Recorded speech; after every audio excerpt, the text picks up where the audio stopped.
আসসালামু আলাইকুম রহমতুল্লাহ। আশা করি সবাই ভালো আছেন।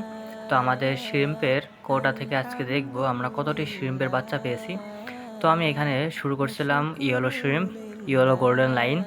তো মাত্র 2 জোড়া থেকে শুরু করছি, তার মধ্যে একটি শ্রিম্পের মারা গেছিলো, অর্থাৎ যে ফিমেল আনছিলাম 2টা, ওখান থেকে একটা ফিমেল মারা গেছিলো। তো বাকি একটা ফিমেল থেকে আমরা বেবি পেয়েছি এবং 2টা মেল ছিল।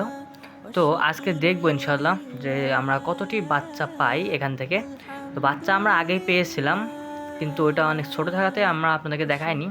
এখন বড় হয়ে গেছে আলহামদুলিল্লাহ, এখন আমরা ধরে আপনাদেরকে দেখাবো ইনশাআল্লাহ। তো প্রথমে পানিটা উপর থেকে নিয়ে নিলাম। এবার ভিতরকার যে শিম্পের বেবিগুলো আছে ওখানে একটা বাটিতে রেখে আপনাকে দেখাচ্ছি।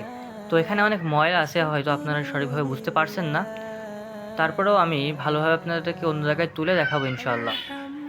তো তাও সাইডে দেখেন শ্রিম্পের বেবিগুলো সাইডে ঘুরে বেড়াচ্ছে সুন্দর করে।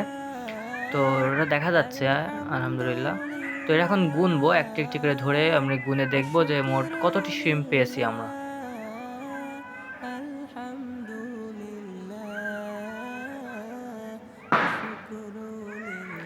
তো শিম ধরার সময় একটা বিষয় খেয়াল রাখবেন যে শিম খুবই একটা নমনীয় মাছ, যেটা হালকা চাপ লাগলে এরা মারা যেতে পারে এবং এরা ধরার সময় খুব লাফায়, অর্থাৎ তাদের পেছনে যে পুচ্ছ পাখনাটা আছে লেজ, ওইটা দিয়ে ওরা যখন জোরে আঘাত করে তখন ওরা লাফ দেয়।